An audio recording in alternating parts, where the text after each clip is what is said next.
Puji Tuhan, saudara, kita jumpa dalam program doa pagi GPDI Budi Mulia. Kita akan baca bersama-sama firman Tuhan, kita akan berdoa, kita menikmati persekutuan dengan Tuhan. Sebelumnya, mari kita berdoa. Bapa yang kami panggil dalam nama Tuhan Yesus Kristus, kami mengucap syukur buat pagi ini Tuhan berikan kami tubuh yang sehat. Kami dapat lagi bersekutu, kami dapat membaca firman Tuhan, kami dapat berdoa bersama-sama. Memberkati persekutuan kami pagi ini dari awal sampai selesainya. Kami serahkan ke dalam pimpinan Roh Kudus. Di dalam nama Tuhan Yesus Kristus. Haleluya. Amin. Puji Tuhan, saudara, setiap orang percaya memiliki Roh Kudus dan dibenarkan oleh iman. Itu bukan karena melakukan hukum Taurat. Dalam Roma 8 ayat 9 bahwa setiap orang yang percaya maka Roh Kudus akan tinggal di dalam dia. Saudara, kita baca dalam Galatia pasal 3 ayat 2 dikatakan, hanya ini yang hendak ku ketahui daripada kamu, adakah kamu telah menerima Roh karena melakukan hukum Taurat atau karena percaya kepada pemberitaan Injil? Adakah kamu sebodoh itu? Kamu telah mulai dengan roh, maukah kamu sekarang mengakhirinya di dalam daging? Jadi bagaimana sekarang? Apakah Ia yang menganugerahkan roh kepada kamu dengan berlimpah-limpah dan yang melakukan mujizat di antara kamu berbuat demikian karena kamu melakukan hukum Taurat atau karena kamu percaya kepada pemberitaan Injil? Saudara, Paulus kecewa karena orang-orang Galatia begitu cepat beralih kepada Injil yang lain, saudara-saudara. Nah, untuk itu dalam Galatia pasal yang kelima ayat 16 sampai 18 di sana dikatakan hidup menurut daging atau hidup menurut roh. Ayat 16 dikatakan, maksudku ialah hiduplah oleh roh, maka kamu tidak akan menurut keinginan daging. Ayat 17, sebab keinginan daging berlawanan dengan keinginan roh, dan keinginan roh berlawanan dengan keinginan daging. Karena keduanya bertentangan, sehingga setiap kali tidak melakukan apa yang kamu kehendaki.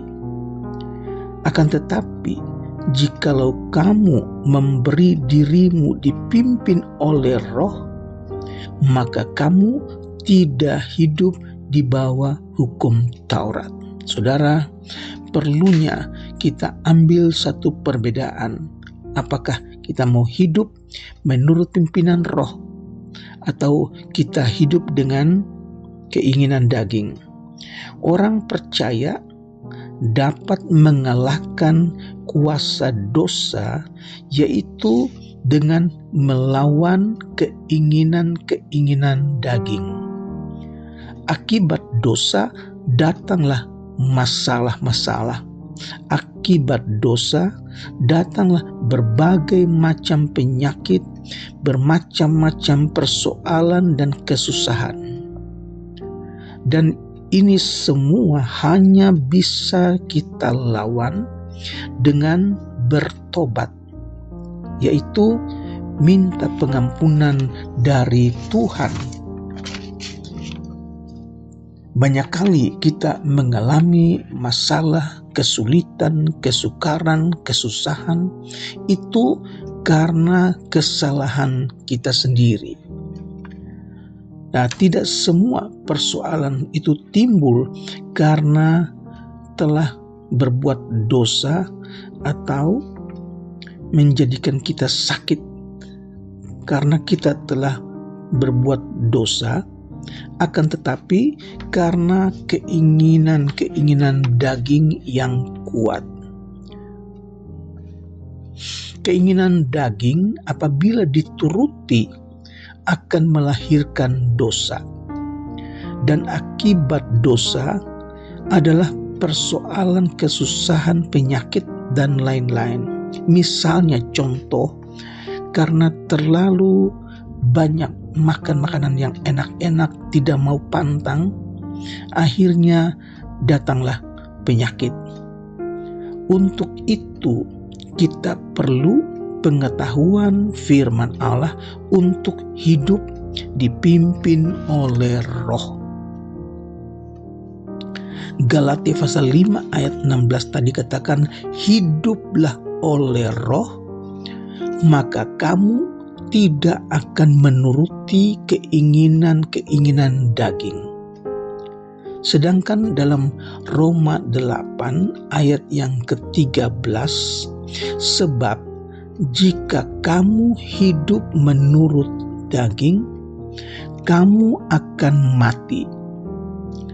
Tetapi jika oleh Roh kamu mematikan perbuatan-perbuatan tubuhmu, kamu akan hidup.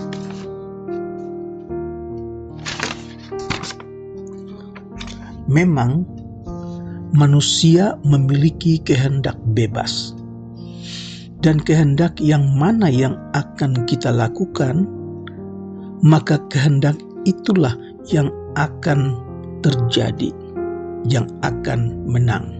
Nah, kalau kita memberi diri kita kepada keinginan-keinginan daging, hidup kita akan dipimpin oleh keinginan-keinginan daging tadi. Tetapi kalau kita memberi diri kita dipimpin oleh Roh, maka Roh yang akan memimpin kita, Roh yang akan menguasai kita, karena kehendak Roh berlawanan dengan keinginan daging. Kehendak bebas kita harus disertai dengan ketaatan kepada Tuhan, dan untuk memperoleh kemenangan atas dosa. Sumber dari masalah dan sumber dari penyakit, maka orang percaya harus memiliki pengertian akan firman Allah dan memberi diri untuk hidup dikuasai oleh Roh.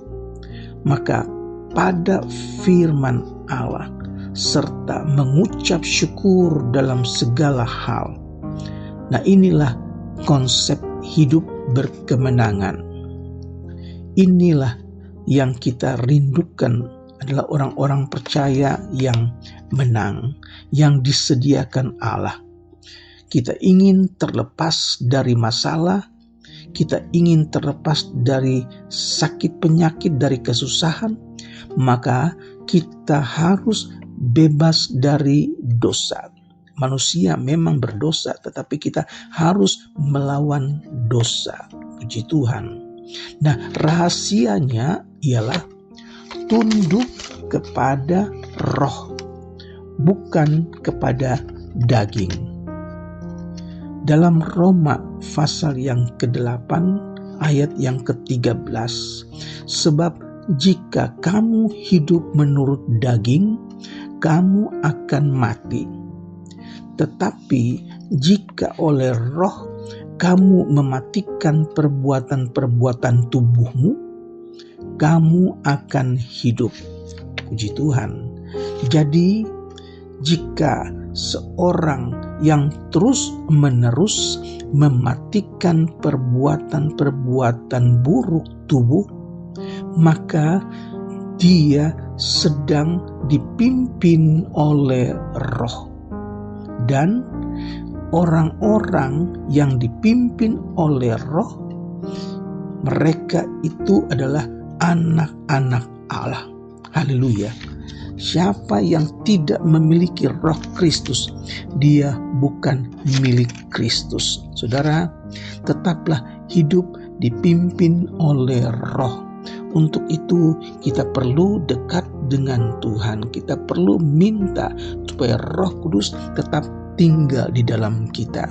Puji Tuhan.